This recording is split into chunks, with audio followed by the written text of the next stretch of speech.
Welcome to the Supermom is Getting Tired podcast. This show is designed for moms who invest everything into parenting, but get overwhelmed, lost, and resentful. Listen and learn how to unburden yourself, feel calm, full of energy, and in control. I'm your host, Master Certified Life Coach, teacher, and recovering supermom, Torie Henderson.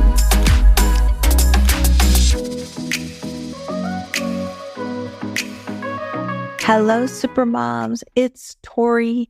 The weather is getting colder here in Italy. Fall is definitely upon us. We didn't get to start our travels until my daughter went away off to college, and she was at the end of September. So the first place we went was southern Germany and the Alps in Bavaria, because as a nature lover, I knew I would love that area, and I sure as heck did. It was gorgeous. Living out my Sound of Music fantasies through Austria and the Lake District of Austria. Oh my gosh, so beautiful. And so then now we're in Italy and kind of head south to warm up because it's still warm down in southern Italy.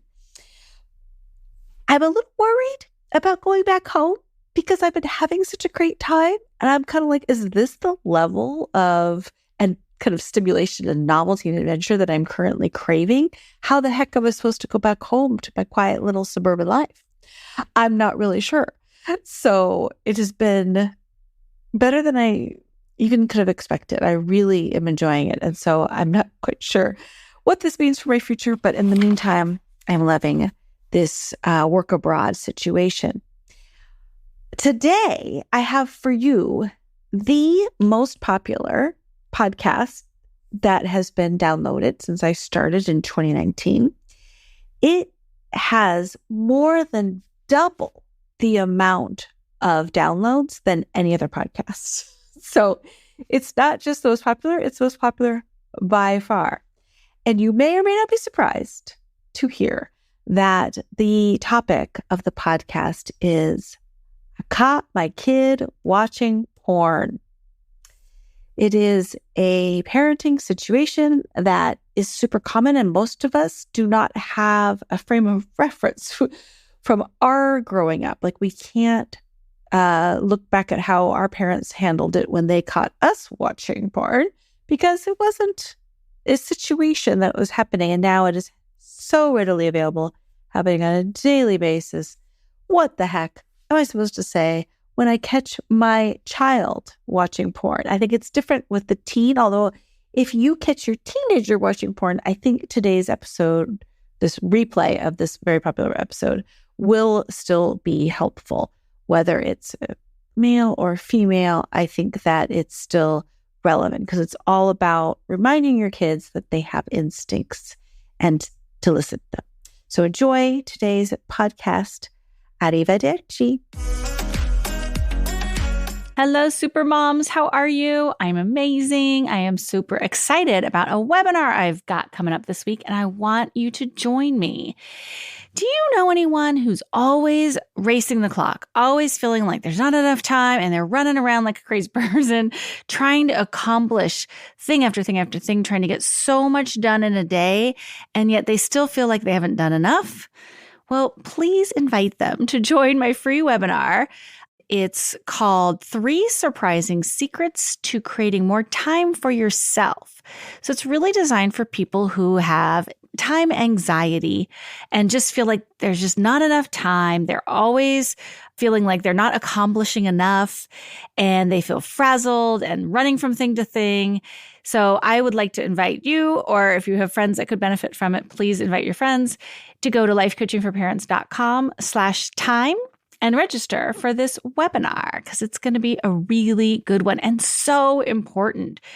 Time anxiety is just one of the worst because it permeates into every aspect of your life, and it robs us of our ability to enjoy it. And we always feel like we're racing and there's not enough, and it's something that causes suffering. And I would like to end suffering, unnecessary suffering. And so today I have a question from Tama. And she writes, "Dear Torie, I am so upset. I just walked in on my 9-year-old son.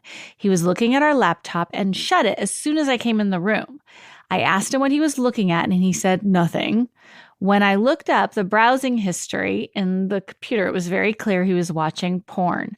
Not just any porn either, but three-way, super inappropriate porn. I am so upset that this is his first introduction to understanding what sex is.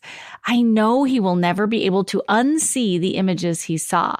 How am I supposed to tell him about how sex is a special thing that happens between two people who really love each other?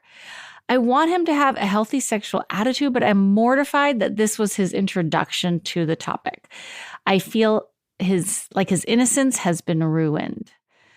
Oh, Tama, I hear you. I have been teaching classes on how to talk to kids about sex, or sex education classes for parents and kids, since the 90s. And it is amazing how much has changed around this topic when sex itself has not changed at all. The frequency with which kids seeing online porn is probably the most significant and disturbing change to have occurred. Sometimes kids seek it out. Sometimes they stumble upon it by accident. Other times, friends share it with them. Either way, it can be hard for a parent to know what to say and how to handle it. So my parent educator answer to this question that is, what do I say and how do I introduce the topic of sexuality to a kid who's already watched the three-way online pornography? Well, I've got a few suggestions for you. I would say, number one, acknowledge his curiosity. When our kids ask us questions that we don't know the answer to, it's pretty easy these days to just say, like, Google it or ask Siri or, Alexa, right? So your kid says, what's the capital of Bulgaria, Mom? And you're like, I don't know. Ask Siri. Go Google it. Look it up. What's the weather going to be like on vacation? We just tell them to look it up. It's just so easy these days. So it's no surprise that when kids hear something on the playground at school or something on TV that they're curious about, that they take to the internet to find the answer. So this is kind of a normal thing in every other subject matter, right? It's just that when it comes to sex, is kind of the one topic we don't really want them Googling. In this scenario, Tama knows that he was the one who was seeking out the sexual content because you found it in the search browser history. So the number one thing you want to do when you realize what your son's been watching is to acknowledge his curiosity, because it's so normal at age 9 to be curious about the human body, especially the opposite sex that they haven't had as much experience with, what it looks like, maybe how babies are made. They might hear something about what sex is and they want to find out for themselves, right? They may have heard a rumor and they're going to just get some information. Tell him that it would have been okay for him to come to you with questions. What happens is it's a subject that we don't tend to talk much about. We don't bring up. And so kids just kind of learn that it's not a subject that their parents are comfortable talking about. So it's okay to tell him that, it would have been okay for you to come to me and ask me things. Tell him you're going to buy him some books with factual, age-appropriate information, and that you are there to answer any questions that he might have or clear up any misconceptions that he might have picked up. There's absolutely nothing wrong with being curious about sex, and it's pretty normal for a 9-year-old to be at that stage. So I've been teaching sex education classes for so long that it makes me feel old to say it. We'll just say decades. And I teach them in person, but I also have an online version. It's called Time for the Talk. And so this class is designed for parents to watch with their 9 to 12-year-old son or daughter. And it's still available to purchase. We're going to be taking it down soon to revamp it and revitalize and modernize. But if you want to purchase it now, it's still available at timeforthetalk.com. I'll put a link in the show notes. I also have a list of recommended books that are really great for, each age and stage. But, books are really handy to have on the shelf because you can kind of know what they're being exposed to, where if you Google it, you just don't know where it's going to end and what they're going to find. And so having a book that you can kind of look through and make sure it's aligned with your values and what you want your child to know is really, really valuable. So find one of those, a book, this online class I mentioned, but just acknowledge that curiosity is totally normal, and we are going to get you the information that you need and that you should have at this age. Okay. The second suggestion I have is to make a rule about pornography in your home. So tell your child what pornography is and that what he stumbled upon is different than what real people do in the privacy of their bedrooms. What he stumbled upon was something we call media sex. Media sex is fake. It's designed to be exaggerated and shocking, and it's there to try to make money. It's very different than the kind of sex that real people have who are intimate relationships with one another. So let him know that it's against the law to show pornography to a minor under the age of 16. This goes for you, any adults living in the house who could be breaking the law, or a kid sharing it with his friends could also be breaking the law. So allowing pornography, you can tell him this, allowing pornography to be viewed in our house by you or any other minor is punishable under federal law. Therefore, we will not allow pornography to be viewed in our house. We understand that you can find all sorts of inappropriate content online, and we hope that you will make good decisions going forward. If we find out that you have been watching it either here or with friends, we will further restrict your access in order to keep you safe. Okay, so notice the tone with which I said that. We've got to make sure we're very clear, very confident, and that we have expectations of our child following that rule that we're setting. And I even, use big words with your kids, punishable under federal law. We kind of want to give them the seriousness of the issue. So the third suggestion that I have is to help your kids follow their instincts.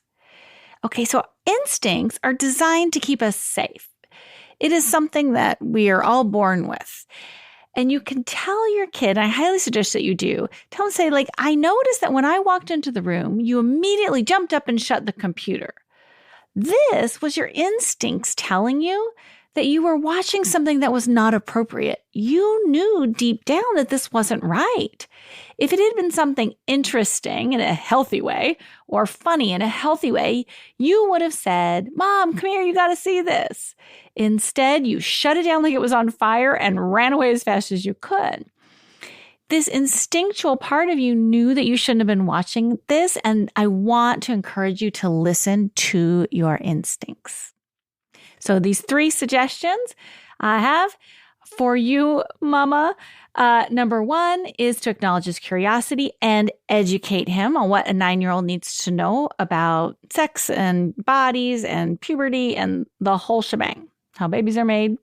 Number 2 is to make a rule in your house about pornography. Make sure it's very clear that this is a deal breaker. This is very important.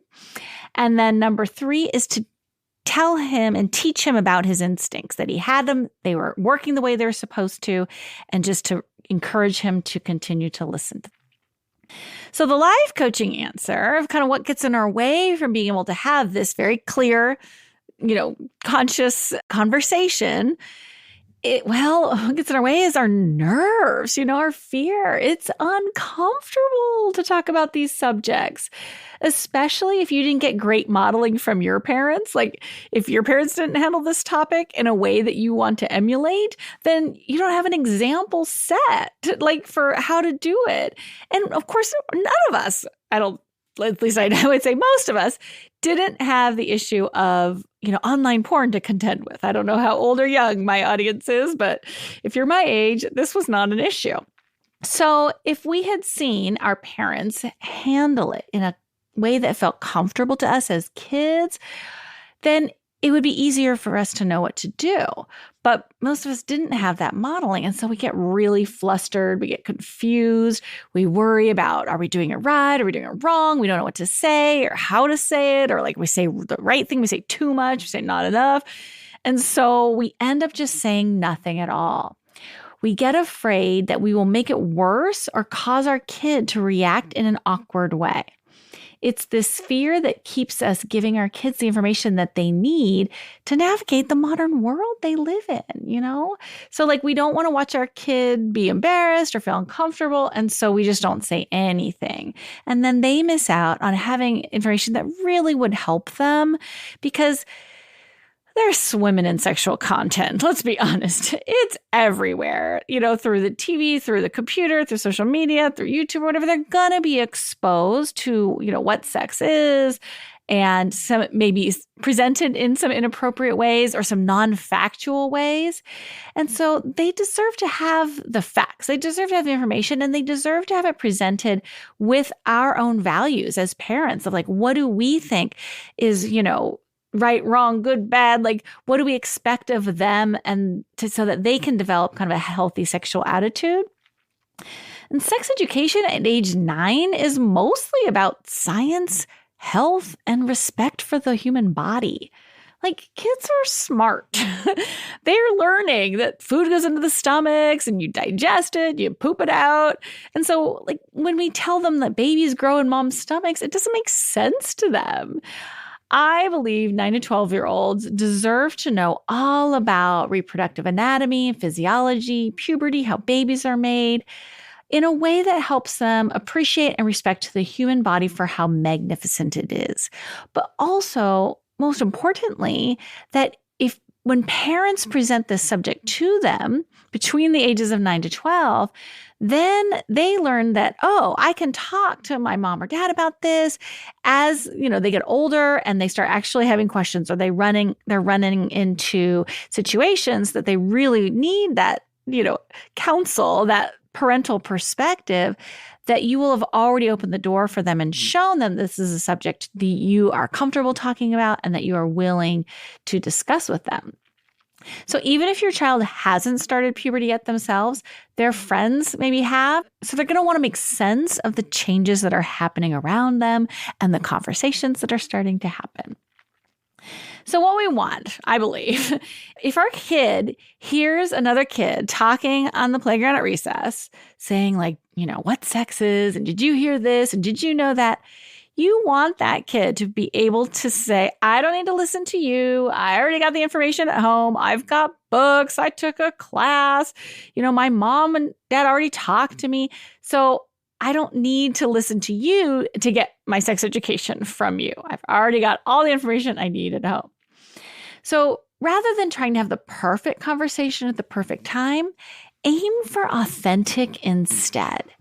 It's okay to say to your kids, if you're nervous, to tell them, to say, you know what, my parents didn't talk to me about this subject, so I might get nervous or embarrassed, but just hang in there with me while I fumble over my words, because it's important to me that you know the truth, even if it's cringy, even if, I start cracking up and laughing. That's okay. And so I think kids really respond to authenticity. And so if you're feeling nervous, just tell them and tell them why. And it gives them permission to be nervous and still have a conversation also. Because there will come a time in the future when we want our children to have an intimate, possibly embarrassing conversation with their partner. We want our kids to be able and capable of discussing things someday like birth control, monogamy, condoms, with their future partners. When we can model for them that like feeling embarrassed and saying it anyways is, kind of what we're doing, having that intimate conversation. What we're doing is we're teaching them the value of intimate relationships. With today's culture of online porn and casual hookups, it is so important for kids to experience the benefit of emotionally intimate relationships. And it starts with us. It starts with us having these important conversations with our kids, even if it's awkward and embarrassing. Today's Supermom Kryptonite is expecting your teen to misbehave.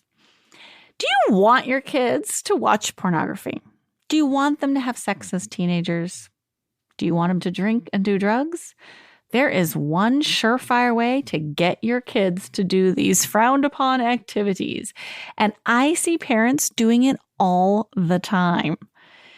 All you have to think and say is, I know they're going to do it anyways.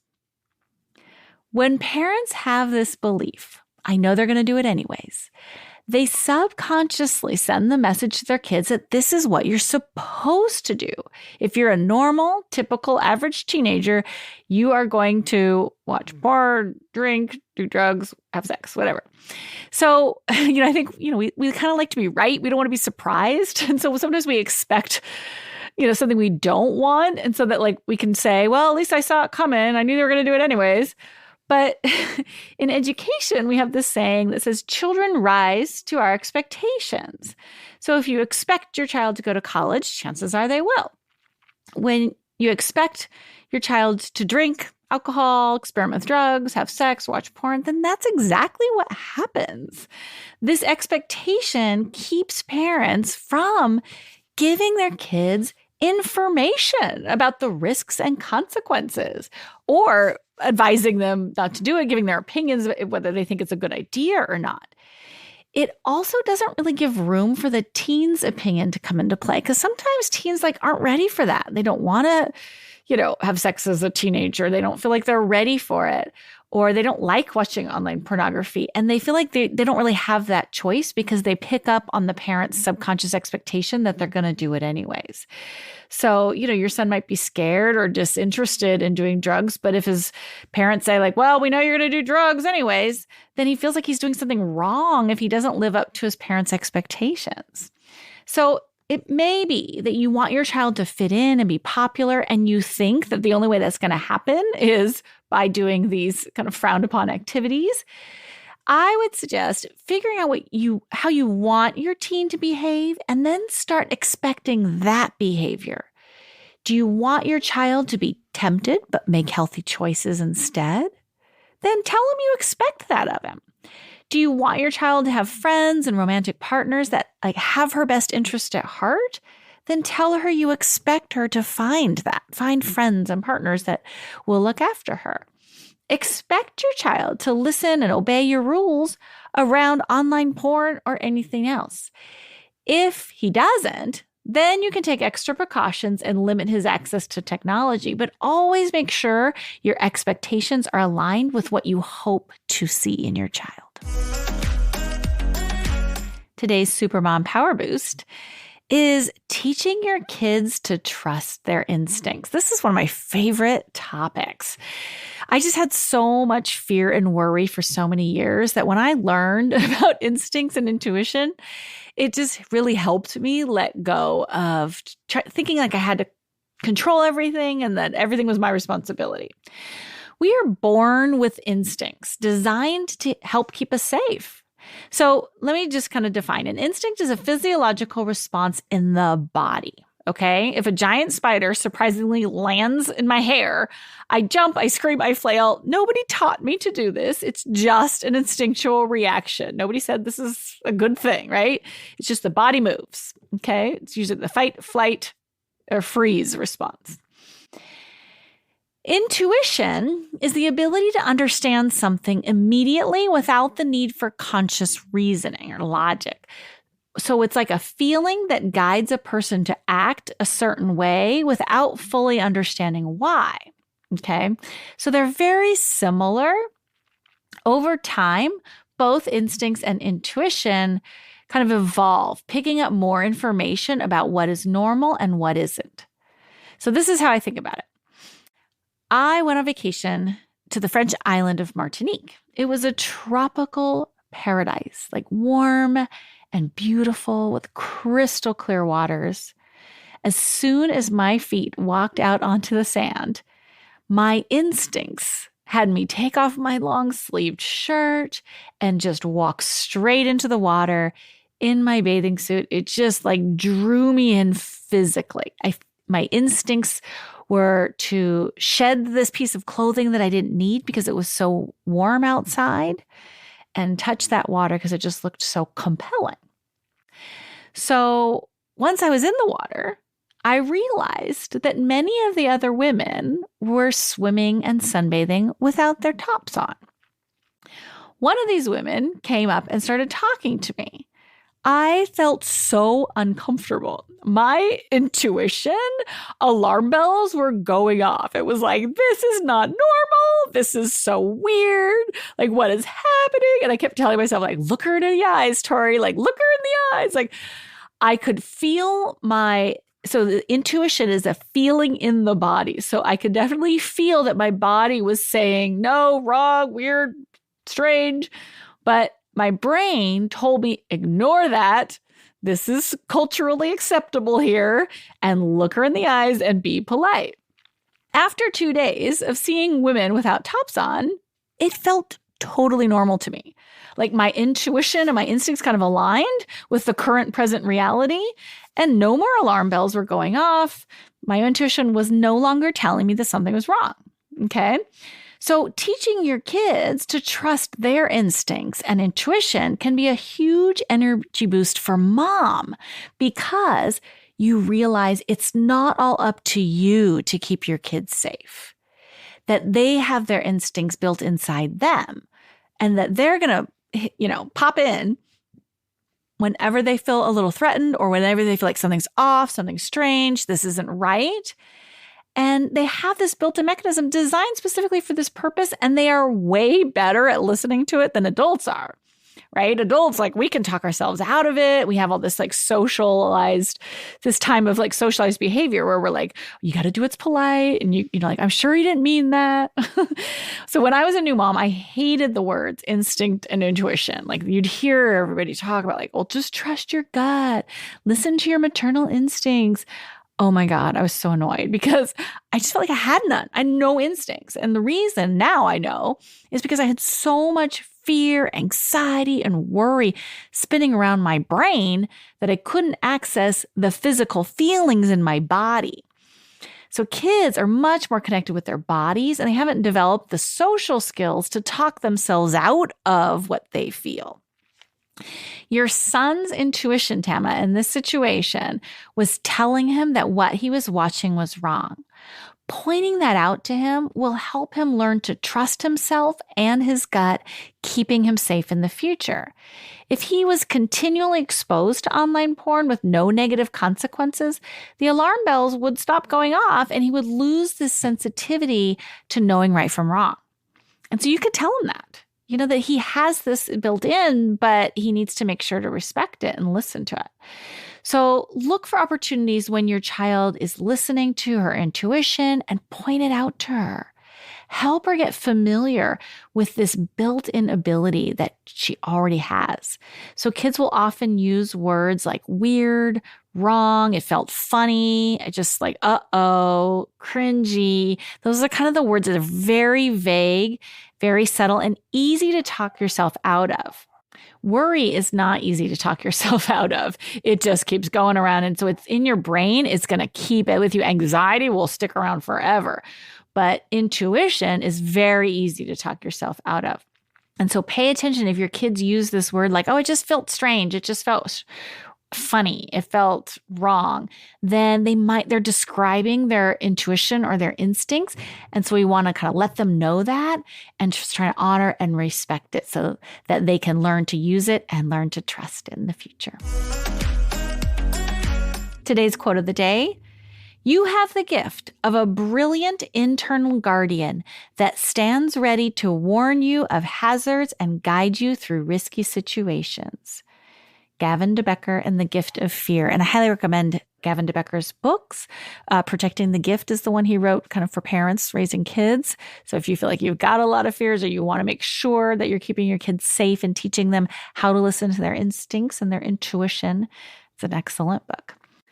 Thank you so much for listening, and I hope to see you on my free webinar all about 3 surprising secrets to creating more time for yourself. All right, super moms, I will love you and leave you. Bye-bye. Want a free life coaching session? Go to lifecoachingforparents.com and schedule yours today. And thank you so much for listening. I would love it if you would subscribe and share these podcasts with your friends. If you have a question you'd like me to answer on the air, go to lifecoachingforparents.com/recordmyquestion, and you can send me a voicemail recording or write me an email, and I'll answer it on the air. Thanks again. Have a great day.